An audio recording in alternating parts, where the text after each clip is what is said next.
Bom dia, queridos jovens. Como estão? Tem passado bem? Como foi essa semana aí de estudo? Tô postando agora esse vídeo porque eu senti que as atividades foram difíceis de fazer. Vocês tiveram muito trabalho para fazer, por isso que vocês podiam ter pesquisado, podiam ter procurado, visto, tal, porque é difícil. As atividades eram difíceis porque eram atividades que eu peguei da vida real para vocês, né? Você fala onde que eu vou usar a história na minha vida? Essas atividades caem em concursos, né? Então, por exemplo, vocês vão se formar no nono ano que vem, alguém vai tentar fazer um Senai, vai fazer um concurso para jovem aprendiz, vai fazer uma guarda-mirim, alguma dessas coisas, e a gente tem que já ir preparando vocês. Então, vocês viram as atividades, são difíceis, vocês tinham que ler, pesar quais eram as possibilidades, quais itens tinham a ver com o conteúdo. Eu vou fazer o seguinte, eu vou colocar na descrição desse vídeo aí embaixo o gabarito para vocês, tá? Qual era um, qual era dois, qual era três, qual era quatro. Se você é preguiçoso e não gosta de estudar, você pega o gabarito e vê se acertou e se errou. Agora, se você quer aprender como é que faz essas atividades, se você quer ver como se lê, como se traduz, pensar como eliminar as questões, as alternativas, vamos assistir o vídeo, ver direitinho como é que pensa. Você vai ver que é rapidinho, eu vou gravar 2 vídeos curtinhos, as primeiras 6 e as segundas 6 questões, as outras 6 questões. Vai ser bem fácil, vai ser bem legal, vocês vão gostar, tá? Agora, se você só tá fazendo porque é obrigado, porque sua mãe mandou, o gabarito tá aí embaixo, você não precisa ver o vídeo, você só vê se qual você acertou, qual você errou, anota lá qual foi que você acertou, qual seria certo se você errou, tá? Esse vídeo aqui eu tô fazendo para quem gosta, para quem acha legal mesmo a história, né? O conteúdo, nossas atividades aqui. Bem, a primeira questão, ela é da Unifesp, tá? Ela trazia uma seguinte frase: se um homem não trabalhar, também não comerá. O texto acima traduz a ideia defendida pelo, e aí você tem lá 4 opções: A, protestantismo de Lutero; B, protestantismo de Calvino; C, catolicismo da Idade Média; ou D, catolicismo da Contra-Reforma. Ou seja, ó, eles dão aí 2 opções de protestantismo e 2 opções de catolicismo, tá? A frase diz o seguinte: se um homem não trabalhar, também não comerá. Esta afirmação, ela está impulsionando o homem a quê? A trabalhar. Seja de qual for que é essa religião, é uma religião que diz que o homem tem que trabalhar mais, né? Que tem que trabalhar bastante, que tem que conseguir dinheiro e sustento para comer, alimentar a família e tal. Gente, será que isso é catolicismo ou será que isso é protestantismo? Né? Vamos eliminar metade das questões aí. Primeiro, lembra que eu falei para vocês, né? Que tinha ali uma das grandes questões da Igreja Católica e da Igreja Protestante é a questão de ser pecado acumular bens, né? A Igreja Católica sempre pegou muito pesado numas passagens da Bíblia que dizem que ser rico é pecado, que é mais fácil um camelo passar por um buraco de uma agulha do que um rico entrar no céu. Tem a passagem que Jesus fala lá que é para dar para o César a moeda, porque na moeda está estampada a cara do César, então dá a moeda para o César. Então, são passagens que a Igreja Católica usava para argumentar que acumular dinheiro era ruim, que era pecado ser rico, que você não precisava trabalhar mais do que o necessário para sobreviver. Por isso que a Idade Média é marcada por um período de muita pobreza, muita miséria, as pessoas tendo que sobreviver com o pouco que tem, e a Igreja Católica no meio disso tentando acalmar as pessoas, né? De porque elas eram tão miseráveis. Então ela tinha esse argumento de, olha, Deus está preparando uma eternidade de riqueza por esse sofrimento que você tem na Terra. Se você é rico, dá esse dinheiro para quem precisa, ou dá para a igreja, né? Para quem precisa da igreja, e a vida de simplicidade, a vida de pobreza, de humildade, é a vida que vai te levar a ser santificado. Não é à toa que essa é a principal mensagem do São Francisco de Assis, que é o santo com maior número de igrejas católicas no mundo, tá? Então a Igreja Católica ela difundia muito essa ideia de você desapegar do dinheiro, tá? Bem, então já não é nenhum catolicismo, nem o da Idade Média, nem o da Contra-Reforma, tá? Dinheiro não é com católicos, tá? Dinheiro, a gente está falando aqui, o protestantismo ele vai surgir em 1530, né? 1520, a gente está desenvolvendo o mercantilismo nesse período, né? Então, por exemplo, cobrar juros é uma coisa que na Bíblia eles chamam de usura na Bíblia, né? E é pecado você cobrar juros, porque você está cobrando não pelo dinheiro que você emprestou, mas pelo tempo que esse dinheiro ficou na mão do cara, e cobrar pelo tempo é usura, porque você está cobrando por uma coisa que não foi você que fez, né? Falei muito rápido, o tempo quem fez foi Deus, então a Igreja Católica, a Bíblia, condena pecado você cobrar pelo tempo, tá? É claro que isso deixou de ser pecado depois, a Igreja Católica, né? Mas, enfim, catolicismo não tem a ver com dinheiro, ou é o protestantismo do Lutero ou do Calvino. Se você lembra o que eu falei do Lutero e do Calvino, você lembra que o Lutero estava protestando contra os problemas que a Igreja Católica tinha de cobrar dinheiro pela salvação, de vender pedaço de pedra, de prego, falar que era prego divino, que pregou Jesus. Tinha 1 trilhão de pregos, não sei quantos pregos pregaram Jesus, para o cara vender pela Europa toda prego, pedaço da cruz, tudo a Igreja Católica cobrava, era um apego com dinheiro muito grande.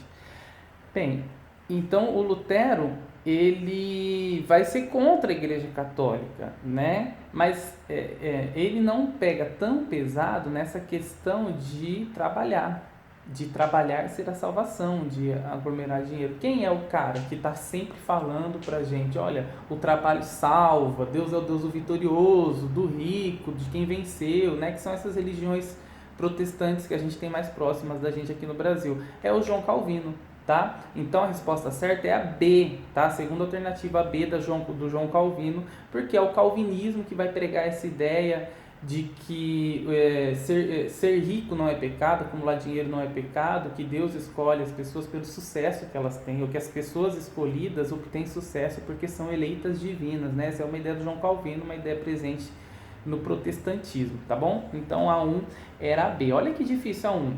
Demoramos aí alguns minutos para fazer a 1, tá? Vocês não iam ter demorado 5 minutos para responder a 1. 2. O ato de supremacia promulgado por Henrique VIII na Inglaterra contribuiu para... Essa é difícil também. Ato de supremacia. Vocês se lembram que ato de supremacia foi o documento que o Henrique VIII lançou lá na Inglaterra para tentar tirar o poder da Igreja Católica daquele lugar, né? E se estabelecer como líder supremo também da Igreja e do governo. Lembrando que nesse período era como se igreja fosse um presidente, né? E o rei fosse o outro presidente. É como se tivessem 2 líderes. Todo o território ele tinha o seu rei, mas ele também seguia o Papa, porque o Papa era o rei supremo de todos os reis, né? Papa, né? O pai de todos. Bem, a ideia do Henrique era que ele governasse sozinho a Inglaterra e tirasse a igreja, mas também tinha uma causa meio individual do Henrique. Vocês lembram que eu contei para vocês que ele estava querendo ter um herdeiro homem, a mulher dele não conseguia ter, ele queria divorciar, mas a Igreja Católica não permitia o divórcio, então ele criou na Inglaterra uma igreja igualzinha à Igreja Católica, não mudou nada, a não ser a questão de que ele podia se divorciar. E aí ele conseguiu divorciar, casou de novo, acabou não tendo o filho homem que ele queria, mas a gente vai contar isso depois, lá para as outras próximas aulas, tá bom? A gente vai continuar na Inglaterra, tá? Depois que a gente terminar as reformas, a gente vai falar das revoluções que houveram na Inglaterra, graças muito a essa liberdade que o Henrique conseguiu em relação à Igreja Católica, tá? Então vamos lá. O ato de supremacia que dava esse poder todo para o Henrique, ele contribuiu para divulgar intensamente a doutrina calvinista? Não, ele não era calvinista. Calvinista eram os protestantes da Europa, os protestantes da Suíça. A Inglaterra era uma ilha longe. Isso aqui, ó, é pegadinha, viu? B. Iniciar a expansão externa, formando assim as bases do Império Colonial Inglês. Era externa que ele queria aumentar? Não, era interna. Era dentro do país dele que ele não tinha o poder total. Então ele primeiro tirou, passou a ter o poder total da Inglaterra, e aí sim ele vai começar a externa só mais pra frente. C. Promover a reforma anglicana ao mesmo tempo que contribuiu para a centralização do seu governo. É essa, tá, queridos? É essa. Essa é ótima, perfeita. Promover a reforma anglicana, que era da igreja dele dos ângulos, ao mesmo tempo que contribuiu para centralizar o seu governo. Centralizou o governo, ele era o líder, ele era o poderoso, era só ele que mandava, não eram mais dois caras, não era ele o Papa, era só ele agora, centralizou o poder. D. Implantar o catolicismo no reino? Não, não era o catolicismo, ele queria tirar o catolicismo, né? Então, implantar, essa é a pegadinha para vocês que não manjam de português. Que é implantar, é colocar, embutir, né? Então, ele não queria colocar o catolicismo, ele queria tirar o catolicismo. E. Restaurar os antigos direitos feudais? Olha, ele não queria restaurar os antigos direitos feudais. Muita gente deve ter ficado com dúvida na E. Não eram os feudais que ele queria restaurar os poderes da nobreza, os poderes do reinado, do rei, né, do monarca. Ele não queria mexer com... O jeito que a terra estava era a mesma, não tinha mudado. O poder do rei tinha diminuído, ele queria aumentar o poder do rei, tá? Não queria aumentar direitos feudais. Beleza? Bem, então a resposta certa é C, promover a reforma anglicana, que é a igreja dele, ao mesmo tempo que contribuiu para centralizar o governo, né? Ou seja, ele tomou poder. A gente fica falando muito, a gente vai falar muito desse rei, eu já falei, estou falando e vou falar, o Henrique VIII é muito importante na história da humanidade. Porque a gente fala sempre assim, ele tentou fazer isso, ele tentou centralizar, ele tentou ter poder, ele tentou fazer isso, coisas que só 2 gerações depois a Inglaterra teve, mas ele conseguiu. Ele conseguiu tirar a igreja da Inglaterra, a igreja católica, e conseguiu centralizar o poder. Ele conseguiu ajudar no início do desenvolvimento das navegações. A Inglaterra passou a ser forte, virou a maior potência mundial, tudo com essa centralização do poder dele. Então, ele consegue, né? A gente fala que ele era todo autoritário, não sei o quê, mas ele consegue, tá? Sempre que a gente falar do Henrique VIII, lembra dos Tudor. Ele é da dinastia Tudor, é aquele cara que pode, manda e faz. Tudor, tá? Aquele mandão. Muita gente vai chamar de totalitário no futuro, mas não chama, tá? Bem, próxima questão, a 3. Nos começos do século XVI teve início a reforma religiosa. Essa questão, ela é o começo dessas dificuldades dessas questões aqui. Porque tem uma coisa que vocês têm que ter na cabeça, eu vou falar agora, e aí quando a gente lê as questões, vocês vão ver como é fácil resolver, sabendo disso que eu vou falar agora. O Martinho Lutero era um cara sensacional.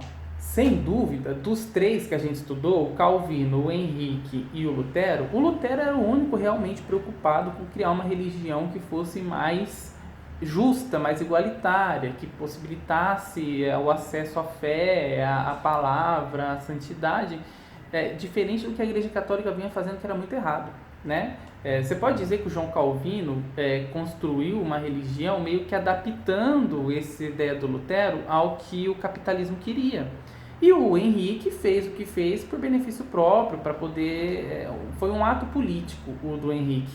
Agora o Lutero não, o Lutero tinha embasamento, o Lutero era um estudioso, ele conhecia a Igreja Católica, ele disse passo a passo, 95 vezes o que tinha de errado, lá cada uma das 95 coisas erradas da Igreja ele colocou, argumentou, mostrou como resolver. Então, o Lutero, ele é um grande homem na história da humanidade, tá? Ele fez uma coisa assim, muito importante. Só que os livros de história têm o hábito de enaltecer o Lutero muito, né? Transformando ele num grande homem, num gênio.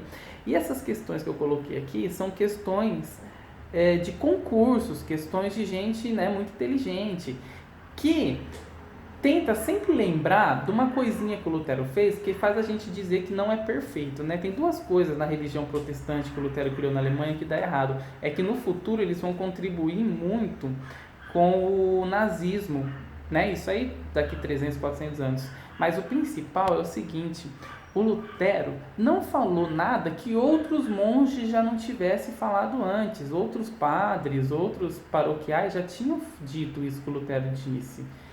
A diferença é que esses caras foram presos e mortos pela Igreja Católica.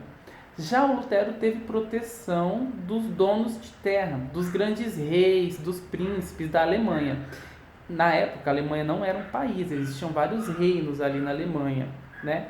E esses príncipes, os reis, vão querer proteger o Lutero, porque essa religião vai ajudar eles a se livrar do poder da influência da Igreja Católica. No final, esses príncipes vão querer a mesma coisa que o Henrique já tinha feito, né? Que é tirar a Igreja Católica da mamata, né? Enfim, então eles vão proteger ali o Lutero.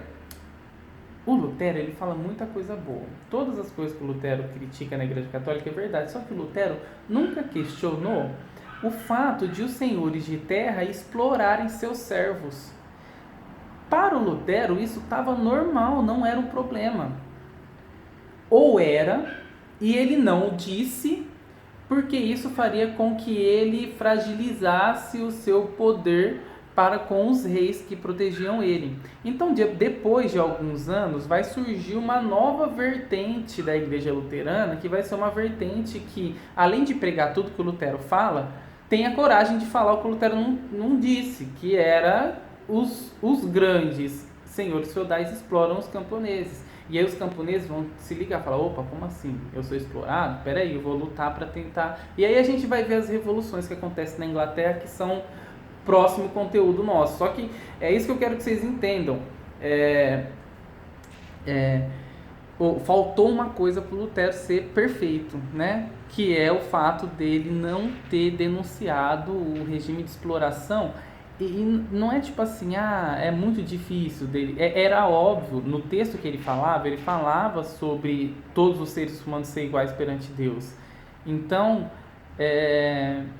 sobre o fato de que talvez o trabalho que a gente tem, né, rendesse pra gente pouco em relação ao que a gente dá pro patrão. Ele podia, isso era óbvio, estava meio que subentendido no texto dele.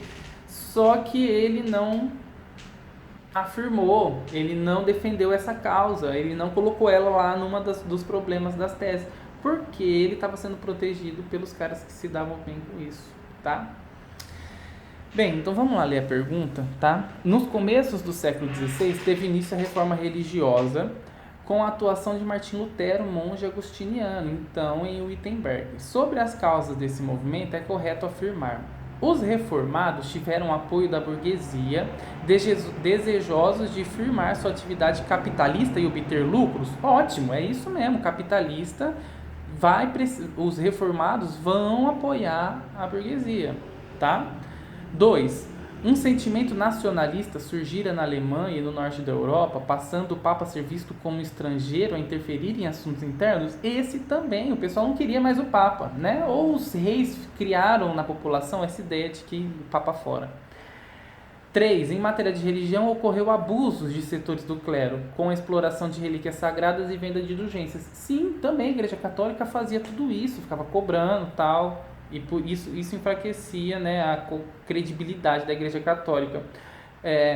4. O documento inicial que desencadeou a reforma luterana foi a Declaração de Augsburgo, redigida por Felipe Melanchthon? Não, todo mundo sabe que o documento foram as 95 teses que o Lutero pregou lá, vocês viram no filme. Viram o filme, né? Responderam as questões, eu vou esperar depois para olhar isso daí. Bem, última, então a 1, a 2 e a 3 está certa, a 4 não, e a 5. Ao tempo do início da reforma luterana, era o Papa Júlio II, mecenas do Renascimento, e que interpretou o ato de rebeldia de Lutero como uma simples querela de agostinianos contra dominicanos. É verdade, gente? Vocês viram o filme? A Igreja Católica topou de boa? Não, né? A gente viu que a Igreja Católica foi atrás dos caras, perseguiu, tentou matar, não sei o que. Então, a 5 não. Então a resposta certa é 1, a 2 e a 3. Nessa questão, o que aconteceu? Erro de digitação. A resposta certa era B, que é 1, 2 e 3. Mas na hora de imprimir, ele copiou o 5 lá de baixo. Vocês viram ali? Então ficou o 5, mas é 1, 2 e 3. Era a resposta certa, B, tá? Então ninguém acertou essa daí. Pode ficar tranquilo que eu não vou contar essa questão. Mas espero que vocês tenham tentado quebrar a cabeça para entender. 4. No século XVI surgiu na Europa um movimento, essa questão é ótima, porque ela fala assim, um movimento de caráter religioso, político e econômico. Religioso, político e econômico, que deu origem à Reforma Protestante, iniciada como uma reação. Ele podia ter dito só assim, ó, a Reforma Protestante foi, e aí coloca as alternativas, mas não, ele falou, ó, a Reforma Protestante foi um movimento que foi religioso, óbvio, que era da religião, político, porque os reis estavam interessados no poder, e econômico, porque mudava a mentalidade das pessoas sobre dinheiro. Poxa, olha como a Reforma Protestante é uma coisa importante, né? Ela foi iniciada, continuando a pergunta, deu origem à Reforma Protestante, iniciada como uma reação. O que é reação? Alguém faz uma ação e você reage, reação. Então, vamos lá, ela estava reagindo ao progresso do capitalismo comercial? Ela não estava reagindo a isso. O progresso do capitalismo real vai juntar, vai unir com ela no futuro, mas por enquanto eles não existem juntos, muito menos estão reagindo um com o outro, tá? B. A crise da Igreja Católica é uma reação à crise da Igreja Católica? É. O protestantismo só acontece porque a Igreja Católica não estava dando conta. Porque a Igreja Católica estava matando, estava perseguindo, a Igreja Católica estava cobrando dinheiro. As pessoas viram que isso é errado. Estava tendo uma crise moral. As próprias pessoas dentro da igreja se sentiam culpadas. Então, é a crise da Igreja Católica que se manifestava através da vida desregrada, do luxo do alto clero, da venda de encargos, de relíquias sagradas. Então é a B, tá bom? A 4. A C, a teoria religiosa católica. Tá, é uma reação à teoria católica, mas vamos ver o que está escrito aqui, ó. Que estava alicerçada na predestinação absoluta. A Igreja Católica nunca teve na predestinação absoluta. Isso é coisa do protestantismo, já falei. E o livre exame da Bíblia, eu também falei para vocês, né, de traduzir a Bíblia para todo mundo poder ler. Isso é uma coisa do protestantismo. No catolicismo, só os padres liam a Bíblia, porque só eles falavam latim, e só estava escrito em latim a Bíblia, que era a única língua sagrada. E D, ao fortalecimento do Estado Nacional Absolutista. Isso também não é, isso vai ser só no futuro, vou explicar ainda Estado Nacional Absolutista, tá? Então a resposta certa era B, a crise da Igreja Católica. 5, o exame, olha, esse daqui caiu também num concurso aí. Na Alemanha do século XVI havia grande contradição entre o que a Igreja Católica pregava e o que se praticava. Nos principados as dificuldades eram enormes, os camponeses sentiam-se sobrecarregados de impostos, as cidades ansiavam por liberdade. O clero desprezava a missão espiritual, muitos bispos levavam uma existência de prazer que ofendia os crentes sinceros e simples. Os abusos apontados pelo anunciado geraram um ambiente favorável à aceitação de novo credo, que foi sustentado por quem? Quem sustentava esse novo credo? Henrique VIII? O novo credo, gente, é o protestantismo, tá? Henrique VIII, o Henrique VIII, ele estava criticando os erros da igreja? Não, né, gente? Ele estava só pensando no dele. João Knox, John Hus, essas questões aí estavam só de zoeira. Eu nem sei quem são esses caras, tá? D. João Calvino. O pegada do João Calvino era os problemas da Igreja Católica? Não, era um só, a questão do dinheiro. Então, óbvio que era Martinho Lutero, ele que sim estava preocupado com os problemas, ele que sim queria resolvê-los, tá bom? Então a resposta da 5 é a E, uma das poucas que não é nem D nem B, tá? O Pai e o Filho vêm a um homem, nele fazem sua morada, se ele amar Jesus Cristo. Daí resulta a necessidade das obras, porque o amor, a caridade, só se manifesta pelas obras. São obras que contam a Deus. Todos esses são... a importância do acúmulo gradual de boas obras para a salvação da alma é uma concepção luterana, católica, sunita, jansenista ou anabatista. Anabatista é o que vai surgir depois do luteranismo, mas com certeza não é essa. Tá? A resposta certa é católica. Para os católicos, a salvação vem através da obra. Tá? Vai através de fazer, não só de crer, nem só de ter contato, vem de obras, tá? E as obras quase sempre eram obras que beneficiavam a igreja, tá bom? Vou parar o vídeo por aqui, 6 questões nós fizemos, a resposta da C então é a B, católica, tá? Voltando, a 1 é B, a 2 é C, a 3 é B, a 4 é B, a 5 é E, a 6 é B, tá bom? Vou pausar o vídeo e vou voltar com as últimas 6. Eu sei que ficou longo, o próximo vai ficar mais curto, tá?